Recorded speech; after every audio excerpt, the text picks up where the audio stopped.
It's the Tennessee Volunteers on a Neyland Stadium football Saturday afternoon come running through the tee. Voted Blank News Knoxville's finest sports show. It's football time in Tennessee. Sponsored by The Hill Bar and Grill in the Fort on Forest Avenue. To the checkerboards. Touchdown, Tennessee. Rock Solid Sports, the only show with a home field advantage for UT athletics. Here's tonight's host.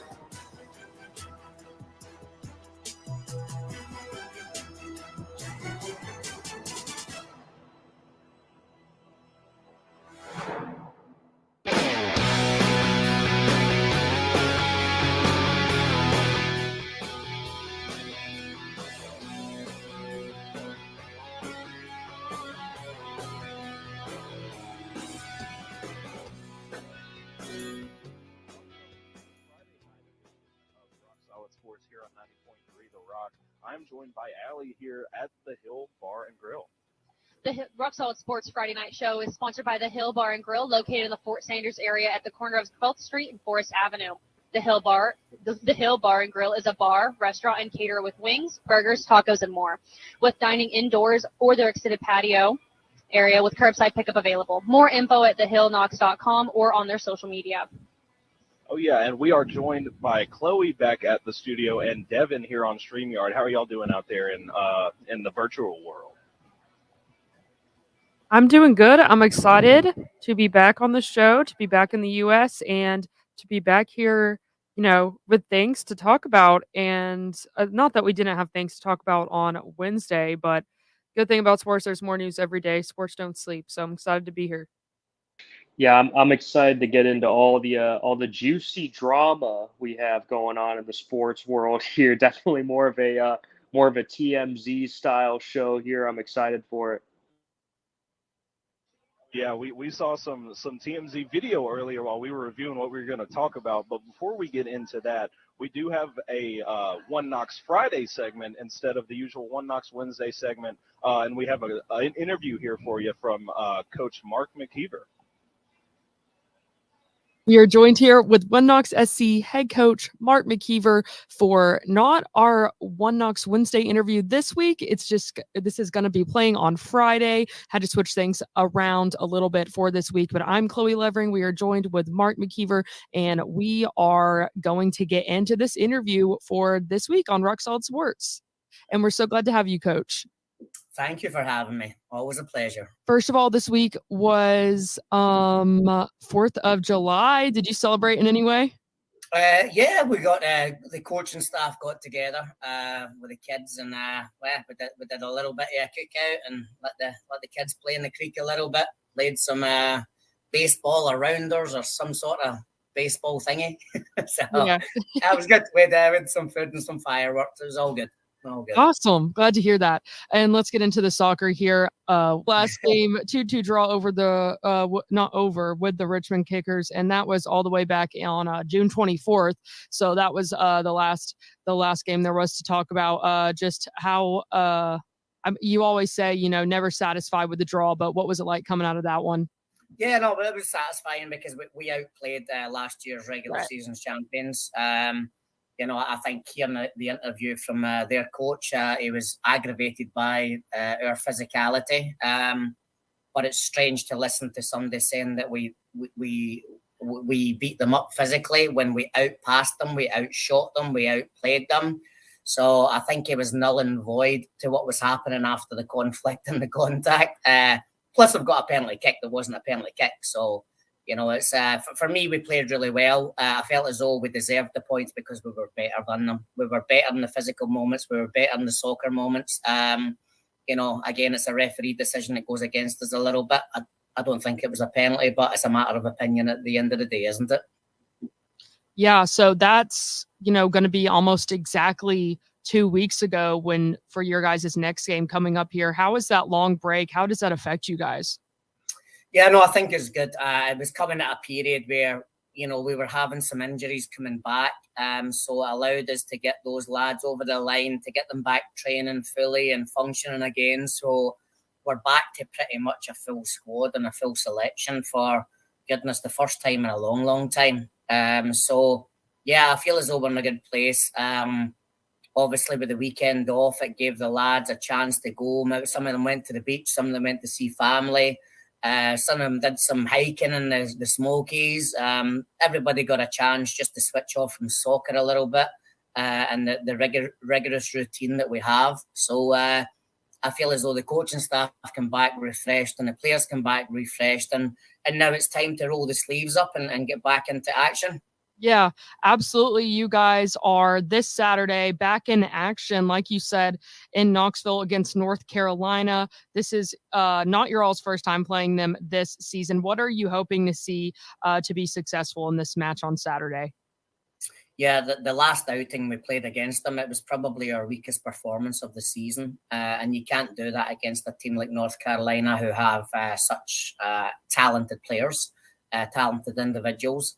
But I feel as though if we show up and we all show up, then we at least give ourselves a real chance. So I just want to, I want the best version of One Knox that we can provide. Then, if we get beat and we provide the best version of One Knox, then I'll be okay with it. Last time we didn't. We had too many passengers, and hopefully this time everybody's going to be accounted for when the whistle blows. Yeah, and along with that team, this is the part of the season where you go back playing teams that you guys have already faced. In any way, I guess, do you guys have is it different? I mean, of course, it's different playing them for the first time, but do you guys have any goals or specific things set in mind since you've already played these teams once before, at least once? Yeah, like I say, I think there's a little bit of apprehension with certain players playing against individuals who might have specific talents, and I think we were focusing on each individual performance as opposed to focusing us as a team. So the focus is shifting this time to us doing what we do as opposed to focusing on what North Carolina does, and they do it very well, and they have, like I say, really good individuals, but we need everybody to plug into the system, to plug into One Knox and be the best version of themselves. And if we can get that, then we become the best version as a team. And if we can achieve that, then we stand a chance. Right. Well, we're excited to see you back in action on a Saturday here in Knoxville. That's at Regal Soccer Stadium down the street.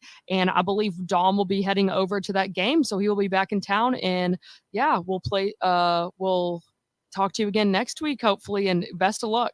Well, thank you so much. I appreciate you. And that was our interview with One Knox head coach Mark McKeever. Chloe, you got to do that.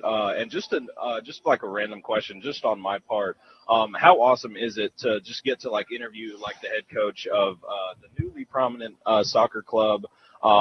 It's such a unique opportunity in itself. It's pretty cool because something that me and Dom talk about a lot. Dom is usually, on those interviews, but he was out of town this week. Is that we are it's really cool because this is such a new thing and there's just not that many media outlets covering this team so far.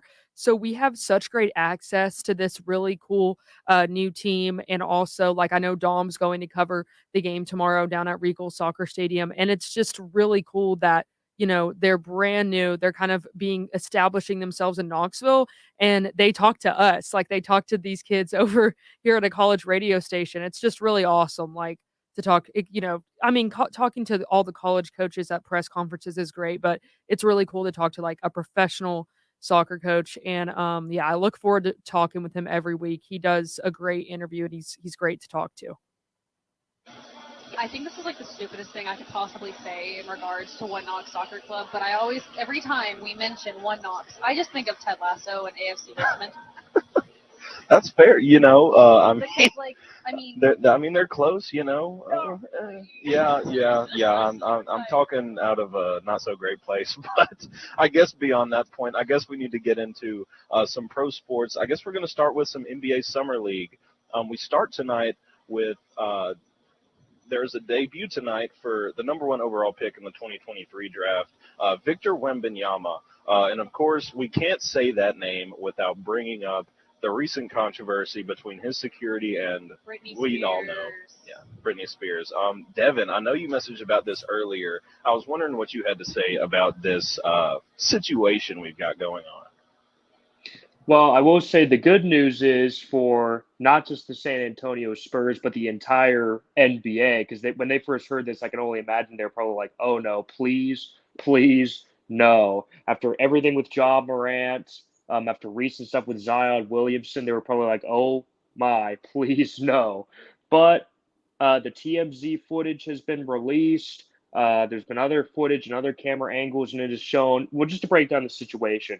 Apparently, Britney Spears went up to Victor Wembanyama, tried to get his attention, and at first, it appears that his security guard, not on purpose, but may have accidentally hit Britney Spears in the face. Now, there's been video footage that shows that when she reached her hand up and touched Wembanyama's back, like she touched his back, and he's got a security detail. And the security person saw that, hey, somebody's coming up and trying to touch his back, and he put his arm like to push her hand aside. It actually looks like her own hand hit her own self in the face, is what looks like from the video footage. So it's kind of embarrassing for Britney Spears, but at the end of the day, fortunately, this first controversy with Victor Wembanyama looks like it's no big deal. It's nothing. There's nothing there. Really isn't a controversy, and the entire Spurs organization and the entire NBA can breathe a sigh of relief. So quite literally, we were like looking this up because I hadn't really heard about it. I'll admit it, I didn't know, but oftentimes I do come on here and I'm like, oh wow, that's cool. I didn't know that. But we looked it up, and there was a 40-minute AP article posted about it. Like, or no, not 40 minutes. It was 40 minutes ago. 40 minutes ago. Sorry. There we go. And we read the headline. That's the wrong thing. All right, Britney Spears hit herself in the face when security for Victor Wembanyama pushed her hand away. Police say. This is on CBS News. Like, and you can just see in the video. I can't help but giggle. I mean, poor Britney. She's been through enough. We were just talking about this earlier about, like, free Britney. Well, now, I guess let's just face slap Britney. Are we into the point of it being Britney Gate? Is she just putting her? No, I'm not going to put that on her. I'm not going to put her that she's putting herself in these awful situations, because most of it isn't her fault. But it's becoming like a comical thing that is just repeating. There's like there is a wave of common sense that should come over you when you are approaching someone that has security, especially when the guards and the person that's being guarded themselves can't see you. If there is a hand and someone sees it in their peripheral vision, yeah, I would hope that that's what they do, because you never know who's behind that person. Right. Now, I guarantee you, if she would have came from like forward, it probably would not have happened. I'm sure like y'all can probably agree with that. Like if they would have seen, oh my God, Britney Spears, this could have been avoided. But also, what kind of, like, he had to have smacked her hand hard, or either she's just a lip noodle. Like your job is to safeguard, the biggest prospect for the NBA since LeBron. I think that's a pretty tough job. I think Wemby could probably handle it himself. Being the 7'5" just freak of an athlete he is, but. Sometimes maybe he doesn't have enough meat on his bones. But Chloe, I want to ask you what you also think about the situation, since it's starting to play out a little bit more clearly for us. First of all I got to say is, Devin, I don't know if you should be doing sports. I think you have a career future with TMZ or something. Maybe the whole recap of the video was absolutely spot on. Second of all, yeah, it's just really bizarre, but. Yeah, I agree with everything you said. I'm sorry that I was over here laughing really hard. It's just like when you hear someone else talking about it, it's just so bizarre and weird. And it's like, I don't know. It's just funny that it's Britney Spears and that's a star that, like, it feels like it's happening in the. It's just funny that it's a star that, is not that she's not relevant anymore, but was at peak relevancy a long time ago. So, yeah, I hope she's okay. And I agree with you guys, sneaking up on a very, a top prospect. It's just for the NBA. It's quite, you kind of can, that's going to happen, Yeah. And I'm glad, Alli brought up the point with the, security detail. I did want to throw in one more thing. I feel like also, not to put all this blame on Britney Spears and whatnot, but I feel like since she's somebody who's so famous herself, she's had a security detail for many years, of course, to avoid people coming up to her all the time, back when she was at peak relevancy, as Chloe has said. Uh, I just feel like, she should have had a little bit more common sense, a little bit more awareness, and she is also somebody who used to be in that exact same position of people wanting to come up and talk to her. So, I but mean, yeah, why didn't she again, just say her famous thing? They like turn yeah, around. She's like, "It's Brittany." yeah, Are you meaning like the weird dance videos that she posts on Instagram, where it's just kind of like she's like creepily staring at the camera the Think entire about it, time? though. It's not as weird as you think. Like she's dancing the same way She that thinks she it's used normal. to dance. No, she's dancing the exact But same way now that she she's used to 40 dance. and much more mentally ill. I hate to say it. That's fair. That's completely fair. But she's just thinking that she's still doing what she used to be doing. But yeah, That's I true. get what you're There's saying. But I'll also go- a I'll- conspiracy that it's a deep fake. It's not actually Oh, her. absolutely not. I don't know. It's We getting bring really up these good. conspiracies and I don't stuff know, as if they're going to amount to But like, have anything. you guys not like heard like the deep fakes and like the AI voices of like Plankton singing? Yes. I mean, Oh, yeah. we all, but Like, this if it's is. getting that good, it could definitely be a Britney deep fake. I mean, Sorry. if she's trying to sue, I mean, She is? I didn't know. no, no. really, yeah, Well, I no. saw some I headlines where saw I heard charges from have been. I heard from anything between an apology and a lawsuit on our hands, but Probably I an think it's apology. probably That was going to happen until the most recent video came out that literally shows her own hand, or what appears to show, as you said, according to I at least saw this on AP News, that came out earlier today, where it shows that she hit herself in the face, or at least that's what it appears. And after that happened, now it appears that no charges are going to be filed from her side, but. I don't know, maybe that's changed again. But from what I saw, you're right. She was going to, change she was going to file charges, or at least an apology, as you said, Jace. And then the most recent stuff happened. And then it's kind of like, now it's just kind of embarrassing for her. And I think she just is going to want it to go away. I just found like a different headline. I'm sorry. So like it's Britney Spears slapped by NBA player, victim of being on a security guard. He allegedly backhanded her, causing her to fall to the ground and knocking her glasses off. okay. There was no part of There's that no video part of that in the video. that She did shows not hit her on the floor. ground, but But also this was on like, oh wait, no, that's on the New York Post though. it's serious now, But, but that was 3 hours Well, ago. the New York last thing was Post. 2 That's the hours New York ago. Post. Yeah, what's wrong with the New York Post? That's a fairly Yeah. relevant. Well, also it's Nothing's like wrong 3 with hours it, ago, and things keep updating as well all the time. So like some of the stuff from like a few hours ago, and then like there's some stuff from like 30 to 40 minutes ago that just revealed like new details about this. So it seems to be like constantly ongoing and constantly changing. But just if I had to guess from it, I think she's probably just going to go like, maybe I should just let this one go. All right, well, I think on that note, we've covered up enough of those details. Not covered up, but uncovered many of those details. Your knowledge about that is very impressive. I figured me being Is like... this a sports show? I forgot. That's what I was just saying. Like, we got to get something legit going on. We are. Off with Brandon Miller in debut. Oh yeah, the number 1 and 2 picks playing tonight in Wembanyama's debut. And Miller, from what I've seen so far from Brandon Miller, he hasn't really impressed me too much. I was talking to one of my coworkers at my other job, and he said, and it's been proved, Miller has fouled 15 times in the first 2 preseason games. So I was wondering what you guys might have thought of maybe Brandon Miller so far, and maybe what expectations we have for Wembanyama tonight. Does he play on like a short leash, or do they just let him go out and show what he can do? Well, I hope that they just let him go out and show what he can do. I mean, that's what we all want to see. That's we all want to see him just showcase himself. But I also know that again, stats. There are going to be those people that nitpick every single little thing Wembanyama does just because he's received so much hype. There's going to be those people on social media already. As far as Brandon Miller is concerned, I remember when Trae Young first got drafted. He was a rookie playing in the summer league, and he played absolutely terrible. And everybody was saying, "Oh, Trae Young, he's not that good. He's a bust. He's terrible." And then the actual season begins. And then since then, Trae Young has been Atlanta's biggest superstar, has continued to be a really great player. But when he first started out in the summer league, it didn't really look that good. So sometimes the summer league really it's like NFL preseason.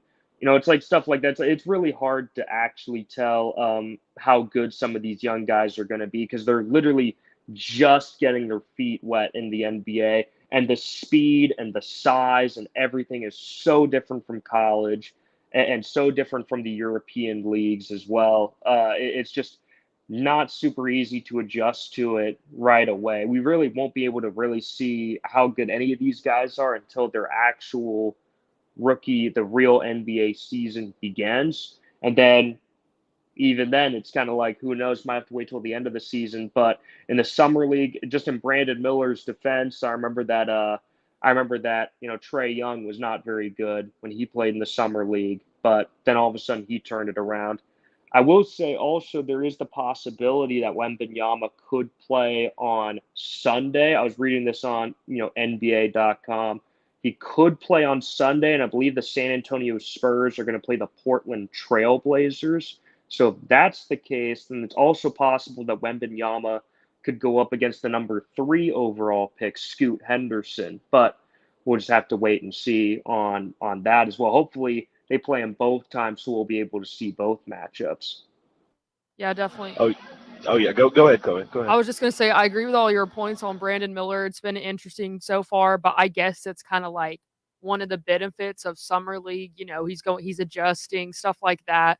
But yeah, since Brandon Miller getting so hot this season randomly, kind of around the whole scenario and stuff like that. Like you look him up when you read the news article and his stats aren't much, but then it just got better after that. So you never know, but yeah, it'll be interesting to see how he does. But like Devin was saying, summer league, the example with Trae Young, for example, definitely not indicative of how he'll be in the league overall. And yeah, excited to see how Wemby does as well. Yeah, talking about just teams or people that we've been seeing do well. I think a team that has been doing well so far that is just screaming out to me is the Oklahoma City Thunder. They've got all that young talent, both the Jalen Williams. They've got Trey Mann, who has really started to show out. He's a second-year guy.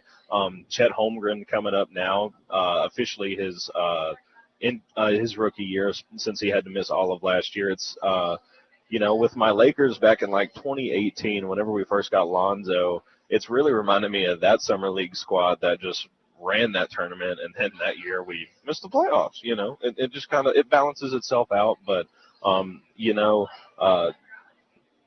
and yang. That's all I got to say about that. But to wrap up this pro news, I guess we got a little bit more of a TMZ segment once again.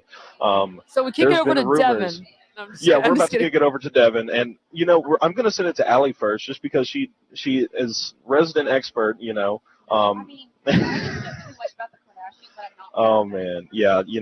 Rumors have been saying that Tom Brady and Kim K might be. I can't believe I'm saying this. Starting a thing. We are a legitimate program. What are we doing? I'm going to let you take this away. It was from apparently they met at the Michael Rubin's party over July 4th weekend. Tons and tons of celebs. Fanatics. Yep. We all know who that is, what that is, what they do. I think that's like shirt. I have not this shirt. I have a shirt like very similar to this. It's like UT was made by Fanatics. But there were so many celebrities there at this party, and it's the fact that the rumor of these two is the one that's coming out of it. Because out of all the things, like there was we just watched the video of everyone that was there. Like Jay-Z was there. Let's see, Kevin Hart, Beyonce. Yeah, everybody on earth. Grant Williams, VFL was there. I saw somehow. that. Oh my goodness! Like, what are we doing here? Tobias Harris was also there. Another VFL. What are we doing? Tom Brady. Oh my God, Tom Brady, Kim K. What are we doing? Devin, what do you got on it? Yeah, absolutely. There was lots of rumors swirling around that Tom Brady and Kim Kardashian were talking to each other. And I even read that one source close to Kim K claims that Tom Brady is quote unquote her type.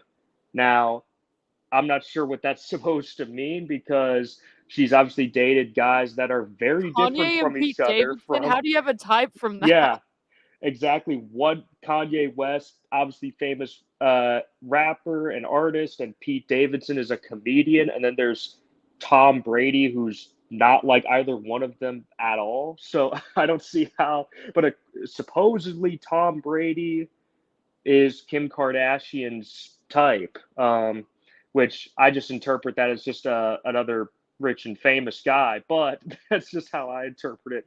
That right there. I just pulled up a list of like Kim K's exes, and it goes from Damon Thomas, Ray J. We all know the Ray J. Okay. Yep. I'm not gonna go too far in on that. Nick Lackey, Nick Cannon. What? I didn't know that. Yeah, Miles Austin, Chris Humphries. The one Pull that mic closer to your mouth. Yeah. He's the one that originally got like Kanye, and then Pete Davidson. I don't know how you go from all of them and you streamline to Tom Brady. Or what they think. You know, it's rich people stuff. I'm not Yeah. too like familiar with that. You know. I was about to say they're all rich. Makes sense to me. Makes sense Yeah, to you me. know, big money plus big money doesn't make smaller money. I'll say that. But Yep. I guess if Yeah. Chloe, do you have too much to say about this one? Not really, except for it makes sense to me. I feel like, Tom Brady getting divorced, Kim Kardashian has been divorced, and kind of like, whole Pete Davidson, whatever, which I didn't believe at first. I'm a huge Pete Davidson fan. Didn't want to believe it. I'm not a huge Kardashian fan, however. So, anyways, it makes Yeah. sense to me. These are just famous people being famous people. And at the end of the Yep. day, the only two famous people I really care about are Taylor Swift. Well, actually, there's more than that. Taylor Swift, Shaun White, Pete Davidson, and all the Impractical Jokers cast. Yeah, I will just say, Elle is gonna like put another like she's gonna like curse Tom Brady again. I feel like that's gonna happen because I'm sure y'all saw like on the news all about that like hypothetical like she was into like witchcraft and everything. Oh, I didn't know about the witchcraft, but Devin, what Yeah. you got? I was just gonna say, I'm with Chloe in that, I'm not a huge Kardashians fan as well, and I would say to Tom Brady, I know Tom Brady most likely is not listening to our show. Unfortunately, he's most likely You don't not know. listening You don't to. know. Yeah, you never know. So just in case he is listening to the show, Tom, you've made some mistakes. All right, you've got involved in FTX trading. That didn't work out so well, and now you've lost tens of millions of dollars in that. Some other things have gone well. Do not add on and make another huge mistake. You do not end up with Kim Kardashian. We've seen, what's gone on. I mean, don't even have to get into Kanye West and all of his stuff. Pete Davidson, I believe he got the names of Kim's kids tatted on him. Is that true? I think he got some tattoos that he got. I think I saw something about like the initials or something. Maybe not. Yeah, full initials. initials. So Tom, you know where this leads. That's all I gotta say. Yeah, I think with that, I think this is enough drama talk today. I heard a little bit of gin and juice playing here at the Hill, so I think that might be time to throw us to the break. You will catch us here on the backside, catching up with a little bit of Vol recruiting news, and I think that's about it for Vol news right now here on 90.3 The Rock, UT's College of Rock. The Rock thanks the Hill, 1105 Forest Avenue, back corner of the fort, for sponsoring and hosting Friday night Rock Solid Sports at 7 p.m. The Hill Bar and Grill is the campus destination for wings, beer, and sports. The Hill makes every day an occasion, from Burger Monday to Wing Wednesday to Fried Fish Friday. Each week has a new flavor at The Hill. TheHillKnox.com or their Instagram page at TheHillKnox. Volunteer Radio receives support from Tennessee Smokies Baseball, the AA Southern League affiliate of the Chicago Cubs, whose 2023 regular season schedule features 6-game homestands Tuesdays through Sundays at nearby Smoky Stadium in Kodak against the Chattanooga Lookouts, Mississippi Braves, Birmingham Barons, and more. WUTK's Rock Solid Sports covers Smokies baseball all season long. SmokiesBaseball.com. Link up at WUTKRadio.com. Volunteer Radio thanks Modern Sports Bar, Fieldhouse Social, 2525 University Commons Way for their support. American Craft Food, Beer and Cocktails, a 21-foot digital big screen TV, and plenty more TVs throughout the restaurant and a back patio. Open at 11 a.m. except Tuesdays at 4 p.m. FieldhouseSocial.com or their Facebook page. Fieldhouse Social proudly sponsors WUTK's Rock Solid Sports Monday Summer Show at 7 p.m. 90.3 The Rock thanks the UT Athletic Department for their support. The 2023 football Vols will play home games at Neyland Stadium against SEC rivals South Carolina, Georgia, Texas A&M, and others. Allvols.com for info, with a link at WUTKradio.com. UT student ticket info is at bigorangetics.utk.edu. 90.3 The Rock says, Go Vols! Volunteer Radio receives support from Tennessee Smokies Baseball, the AA Southern League affiliate of the Chicago Cubs, whose 2023 regular season schedule features 6-game homestands Tuesdays through Sundays at Smoky Stadium in Kodak. It's a 9-inning vacation. The next series takes place against the Birmingham Barons Tuesday, July 4th through Sunday, July 9th. WTK's Rock Solid Sports will keep you up to date with Smokies Baseball Mondays, Wednesdays, and Fridays at 7 p.m. TheSmokiesBaseball.com, and a link is at WUTKradio.com. Hey, this is Warren Haynes of Government Mule, and you're listening to 90.3 The Rock, UT's College of Rock. Hey kids, it's Derek and Rob from the Funhouse. Brought to you each Friday night by Raven Records and Rarities, located at 1200 North Central in Happy Hollow. Join us each Friday as we kick off your weekend with classics from bands like The Descendants, The Stooges, My Morning Jacket, Mudhoney. Newer stuff from Amel and the Sniffers, King Gizzard and the Lizard Wizard, Wet Leg, and Turnstile. You'll also catch some local stuff. Hip-hop, Americana, metal. Who knows? We don't even know half the time. Every Friday at 8 o'clock, right here on 90.3 The Rock. Hey, Jimmy from Out Loud Knock. How would you describe the show? Music, blah, blah, blah, blah, blah, blah, blah. The Funhouse is co-sponsored by your downtown destination, ScruffyCity.com.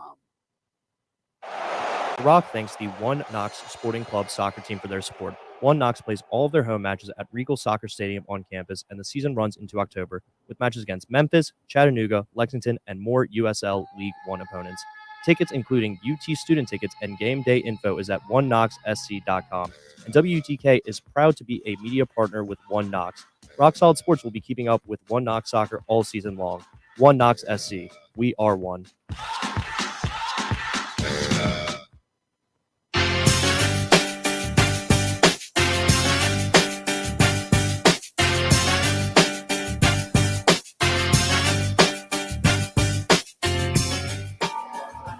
Welcome back to your Friday night edition of Rock Solid Sports here on 90.3 The Rock WTK. We are here live from the Hill Bar and Grill located in the Fort Sanders area at the corner of 12th Street and Forest Avenue.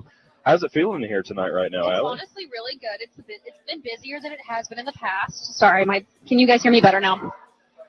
Yes. All right. There we go. Thanks. All right. Well, it's busier than it has been in the past.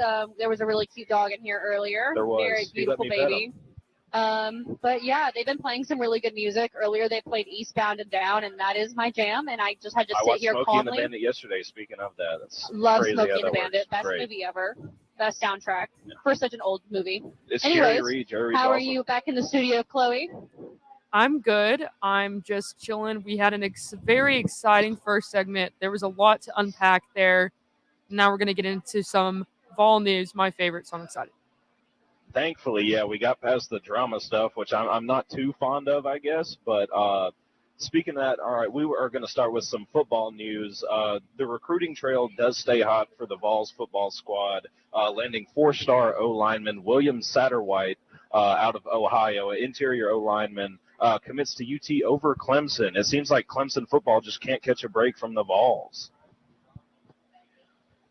Yeah, I saw that. I saw this as well. The transfer from Clemson. I don't know. I don't want to say super exciting. I'm excited about it. I'm glad about it. But yeah, kind of funny how you mentioned the seeing the other orange team lately. I guess Syracuse is also included. But yeah, interesting to see that, and we'll see where he takes us. Should be exciting, and you always gotta love when you see even not just SEC schools, but just rival schools. I would consider Clemson a rival since they're a relevant team in the ACC come over to us. So yeah, that's all I got to say on that. Yeah, I was just gonna say, football teams, they're built, starting at the offensive line. You got to win the battle in the trenches. As we've seen, Georgia's offensive line lately has been absolutely insane. Alabama's had really insanely good offensive linemen, and as a whole unit, even in a day today where it's so pass heavy and not so much run heavy like it used to be, you still need such an insane offensive line to be able to set the tempo of the game, especially with these absolute monster defensive linemen that, again, we've seen from the other powerhouses, Georgia, Alabama, but even from South Carolina, LSU, everybody else. It starts with winning at the line of scrimmage. So it's always exciting to get a high profile offensive lineman. Yeah, and speaking of like O lineman from Georgia, I can't remember the last name of the kid. I think it was Rutledge or Ratledge on a podcast that he was doing.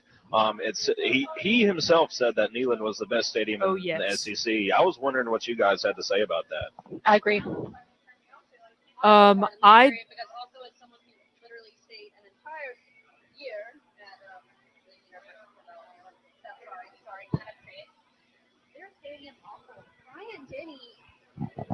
At least the backsides of our stadium can at least be very, very pretty. But the backside of Bryant Denny, first off, is right next to a cemetery. If y'all didn't know that, kind of spooky, kind of creepy, kind of scary to walk past. But the inside just does not really function, and it's just gross. Yeah, I would say obviously I agree with that.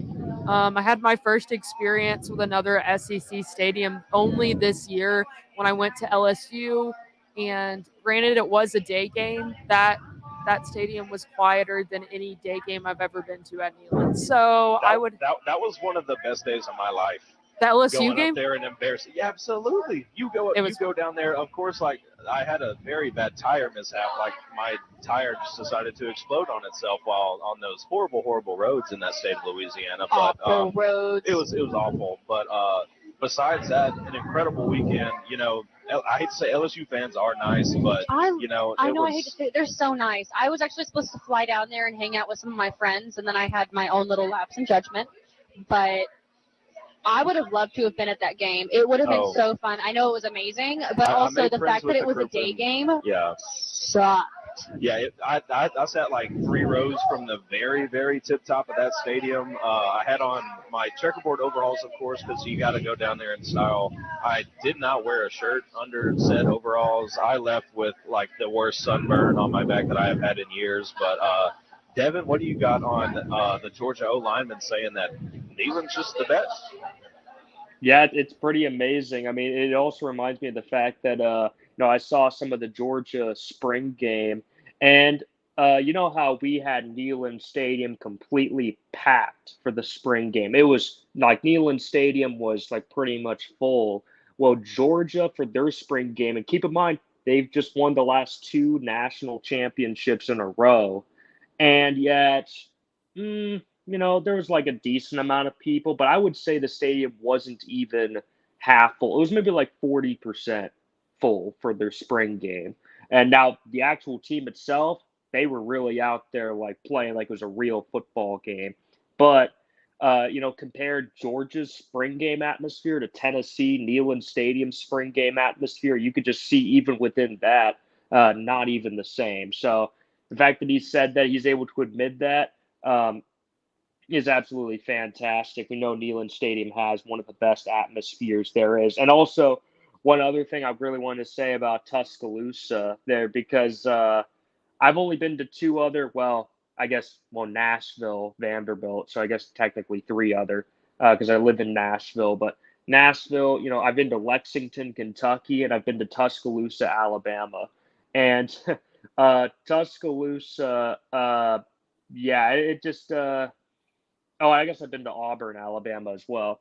Auburn, Alabama, nice little town. Tuscaloosa, Alabama, not so much. Not so much. So the fact that there's a cemetery right next to the stadium doesn't really surprise me. On the actual campus, I will say Alabama's actual campus is kind of nice, but literally right outside of campus. It looks like every like I don't even want to say like stereotypical, just like I don't know, just like nothing going on town with some other stuff. Like it's very somewhat disturbing. So that doesn't surprise me. Yeah, I've been to a couple of the SEC stadiums. Neyland, of course. I went to Vanderbilt's Oxford. awful.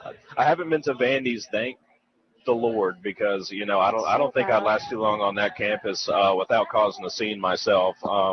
I've been to Columbia, South Carolina. Not a fan of the town. I do like the stadium; it's pretty nice, but don't really have anything nice to say about Vaught Hemingway. That place is kind of a dump.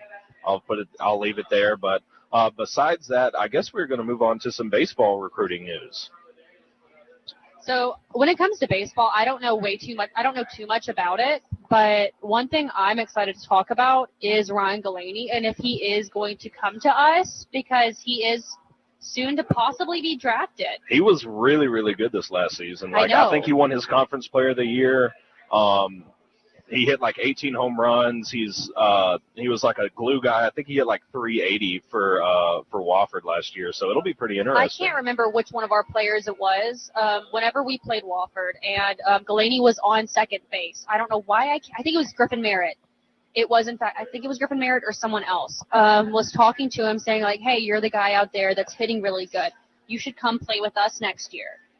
And Griffin's leaving, and like I've seen stories on Twitter about I don't know him if it was Griffin, but I know him if and it Delaney was, that's pretty had an actual interesting talk. because apparently Griffin was a big part of And he getting was. Galaney here. He most definitely was. I remember talking with my supervisors at WATE about it, and like it was insane. He was talking about, I think it was Griffin. I'm almost positive. If I'm wrong, I'm so sorry. But like Griffin was crying talking about it because he's like, this team is everything to me. Yeah, gave him that last little run. It's been. I'm glad he did stick with us for this last year. He put up great numbers. He was just awesome guy to have in that locker room. A great veteran presence for us. But beyond that, we've had some recent ones. An in-conference rival who swept us this year, Mizzou. We got one of their young freshmen to transfer over here, Dalton Bargo. He didn't play like incredibly great, but he adds another bat to the lineup. He batted about 280, which was pretty decent compared to some of our guys this year. I was wondering what you guys out in the virtual land thought about that pickup. Well, I mean, he's a young guy, right? He's a freshman coming from Missouri. So obviously, a lot of his numbers feel like we have to take with a grain of salt because they're probably looking at this guy like, okay, he did this, but just imagine what he can do next year or 2 years from now. If just a little bit more practice, a little bit more development, he'll get a little bit more used to it. And then maybe he'll become a really big time star, especially with our coaching, our facilities. So they must be looking at him as a big time potential guy. Obviously 280 is not terrible. That's not like super bad. So they're probably seeing him like, okay, he's a freshman playing in the SEC, already showing a lot of what he could possibly can do. And of course, again, the other good part about it is we take him away, as you said, from a team that literally swept us this last season. I mean, Missouri really surprised Tennessee this past season. They're a good team. Obviously, every baseball team in the SEC is at minimum pretty good, as we know. So luring somebody away who's got all this potential from a team that you're competing with just makes it that much better. It was like when Zane Denton came over here as well. Obviously, we already knew what he was capable of, but similar thing. You're luring some competition away, so it helps. Double time. It helps you out.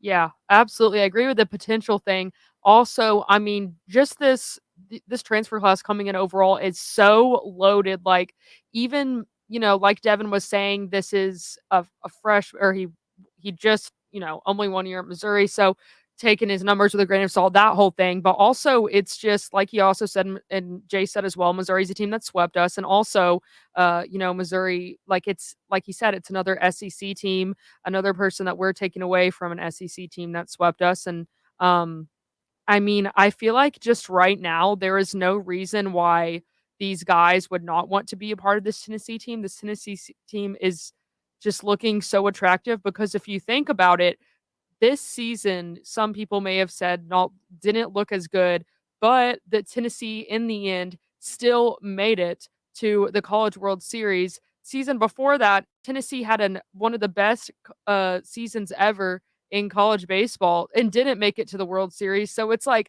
you're going to be a part of something great no matter what. So I think that it's no surprise that this transfer class is so loaded, and I say keep them coming. Sorry, yeah. I mentioned to Jace that I actually am clearing up my misinformation from earlier. It was Griffin Merritt that had the heart-to-heart conversation with Ryan Galaney, but the second base conversation was, in fact, Christian Moore, which makes more sense because he did play second for us, and I probably should have known that, but I didn't. Hey, we do make mistakes, but, one person that hasn't made mistakes like Chloe hinted on so far is Tony V in the transfer portal. I wanted to hit on some guys, that have, besides Vargo, that have committed to us so far. AJ Causey, pitcher out of Jacksonville State. Nate Snead, a fireball pitcher coming out of Wichita State. Cannon Peebles, a young catcher from NC State, who I'm really, really excited for. Of course, we touched on Galaney out of Wofford. But another big one coming out of Clemson, transfer, Billy Amick. Didn't play a full season this year, but, he was incredible. He hit like 13 home runs, batted in the 400s for the Tigers. So I really want to know, not only do you guys think that Tony has put together the best transfer class in baseball so far this offseason, and who out of that crew you might be most excited to see for the Vols? Well, I mean, I'm really excited to see Cannon Peebles. I know that, playing for NC State, and it's always so important to have a really good catcher for a variety of reasons. Number one, of course, obviously throwing guys out at home plate, obviously throwing guys down trying to steal second. And then on top of that, the catcher can also, a really good catcher really helps the pitcher out as well. We've had so many incredible pitchers, but a really good catcher can catch the ball. And I'm, of course, not a huge baseball guy myself, but I've seen many times where a ball has been pitched and it's clearly been outside. It's clearly should be called a ball, but the catcher does such a great job of catching it and putting it inside really quickly to make it look like it was inside the zone. And I've seen umpires say, yep, that's a strike, when really it actually was a ball. The catcher just did a great job of making it look like it was a strike. If he does that sort of stuff with us, I think our defense and our pitching is just going to be so elite. So I'm excited to see what Cannon can do. Overall, the way college baseball is working, it completely goes through the transfer portal now, which, some people don't like that. It does have its hindrances to the game, but in this case for our team, obviously, it's paying off big time. And Tony V is a guy with his youth, his personality, definitely resonates more with these younger guys, I think, than an older coach does. Yeah, absolutely. I guess I would have to pick. I'm most excited for Billy from Clemson. Seen some of his highlights. Pretty excited about that. And like we were talking about earlier, it's Clemson, of course. I'm excited for all of them, though. And I definitely agree what Tony has built has been crazy. And what Devin was saying was really good also. I definitely agree, like, the energy that he has and the attitude that he has. And I guess the word there is culture around this team. Definitely, if I was a 20-year-old college baseball player, that would be, the most attractive to me for sure. The most, I would be the most attracted to Tennessee for sure, without a doubt. So it's like, there's not even, the competition with Tony V, it's not even hard. It's like, I don't know. It's really exciting. I'm excited for this upcoming season, even though ours literally just ended a month ago. All right, well, on that note, I think we're going to segue into our last break while we also try and figure out my little technical issues with this mic. But you are listening to 90.3 The Rock, UT's home of rock. We will see you in a bit. The Rock thanks the Hill Bar and Grill, 1105 Forest Avenue in the Fort, for their support.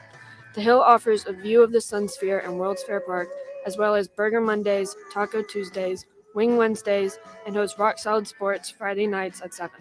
TheHillKnox.com or their social media platforms.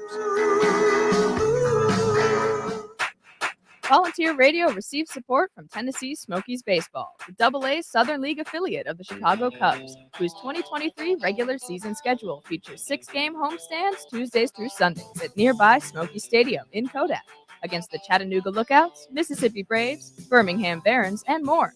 WUTK's Rock Solid Sports covers Smokies baseball all season long. SmokiesBaseball.com. Link up at WUTKRadio.com. The Rock thanks the One Knox Sporting Club soccer team for their support. One Knox plays all of their home matches at Regal Soccer Stadium on campus, and the season runs into October with matches against Memphis, Chattanooga, Lexington, and more USL League One opponents.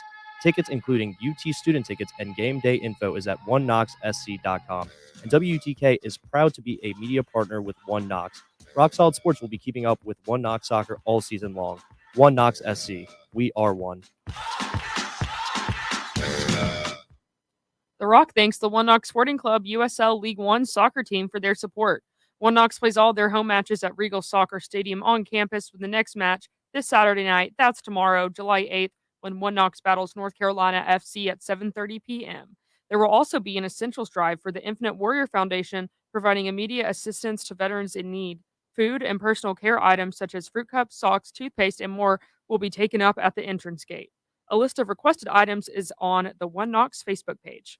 Tickets, including UT student tickets and game day info, is at oneknoxsc.com, and WTK is proud to be a media partner with One Knox. Rock Solid Sports will be keeping up with One Knox soccer all season long. Go One Knox. Hi, I'm Sharon Jones of Sharon Jones and the Dap Kings, and you're listening to 90.3 The Rock, Knoxville's home for classic alternatives. Volunteer Radio thanks Modern Sports Bar, Fieldhouse Social, 2525 University Commons Way for their support. American Craft Food, beer and cocktails, a 21-foot digital big screen TV, and plenty more TVs throughout the restaurant, and a back patio. Open at 11 a.m. except Tuesdays at 4 p.m. FieldhouseSocial.com or their Facebook page. Fieldhouse Social proudly sponsors WUTK's Rock Solid Sports Monday Summer Show at 7 p.m. 90.3 The Rock thanks the UT Athletic Department for their support. The 2023 football Vols will play home games at Neyland Stadium against SEC rivals South Carolina, Georgia, Texas A&M, and others. Allballs.com for info, with a link at WUTKradio.com. UT student ticket info is at bigorangetics.utk.edu. 90.3 The Rock says, Go Vols!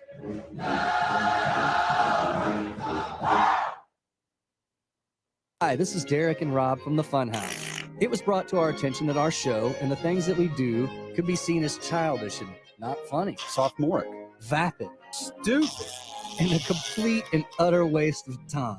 We strive to bring you the most entertaining radio that we're capable of each and every week. So won't you please continue to support us and the station? Tune in every Friday night from 8 to 10 p.m. only on 90.3 The Rock. The Funhouse, syphilis free since 2013. Stop by the Funhouse Friday nights from 8 till 10 only on 90.3 The Rock. The Funhouse is proudly sponsored by Raven Records and Rarities and Happy Holler, providing Knoxville with vinyl and more for nearly 40 years. And by ScruffyCity.com, your downtown destination.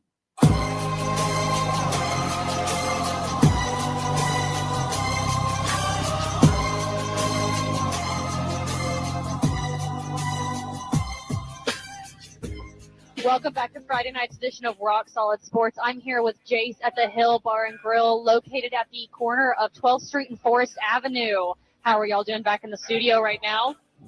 Doing good. This has been a fun show. Getting excited to talk more ball news. That's always my favorite. I've always been a college person, so yeah, excited. It's going well at the Hill, and excited to get into this last segment here. Well, Chloe, your favorite was the Vol news, not all the great drama we had at the beginning. That was one of the best parts for sure. Hey, you might as well just. I know it was your favorite part. I don't know. Devin. I know it was Devin's Devin, favorite the part. resident expert. Oh my Yes. goodness, yes. But but besides that, I thought of a little segment. I'm not sure if we've done it recently or not, but I just wanted to ask pretty much. It's a very personal question for the most part. Your all-time favorite football ball and why? I guess I'll start off this segment myself. You were excited with your answer. I I told him I was going to look it's a into mine. very He goes, set "Don't in you dare stone. take this one." I Yeah, was like, it's a very set in stone answer for me. He's always been my.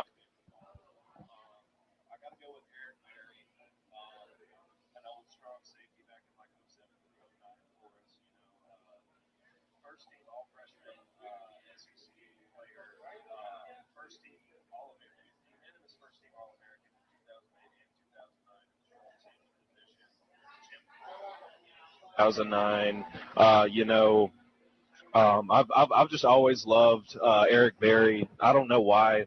It's just he was my favorite one to go with. No, we're fine.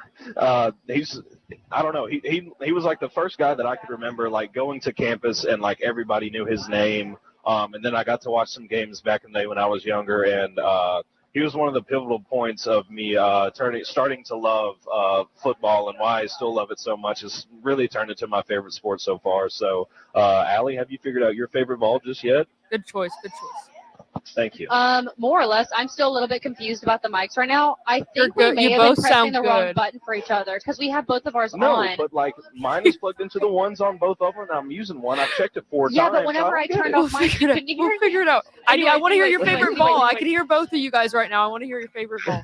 Okay, so I really like Chase McGrath at the moment because I can't leave me alone. Okay. It was Stop one bullying game. me. Come What on. do you want me to say? A basic answer like Hendon Hooker? She went to Peyton Bama. Manning? She went to Bama.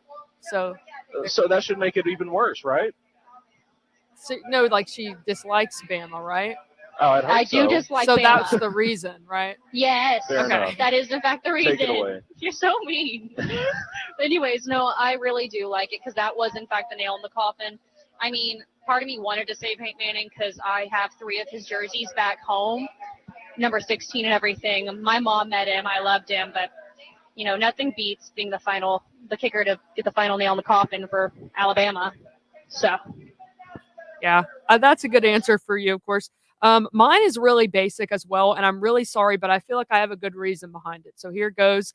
I'm going to have to go with Josh Dobbs just because growing up, my parents took me we had season tickets to all the Tennessee home games, and I wasn't really a fan of football like when I was little until about that age when Josh Dobbs was our quarterback, like around 8th grade, my freshman year of high school. And that's when I really started liking football a lot. And I think a moment I remember, like, of course, the Bama game is, such a memorable moment. But I think a moment that I like an earth-shattering moment for me, of course, was the Georgia game in 2016. I remember, I can tell you where I was. I was at my house. I can tell you how it all played out, like what I was eating, everything. So I'm going to have to go with Josh Dobbs. I also really like the fact that he's, for lack of a better word, a nerd. He's very smart. And, I feel like he's just as good as a person as he was fun to watch on the football team. So I'm going to have to go with Josh Dobbs.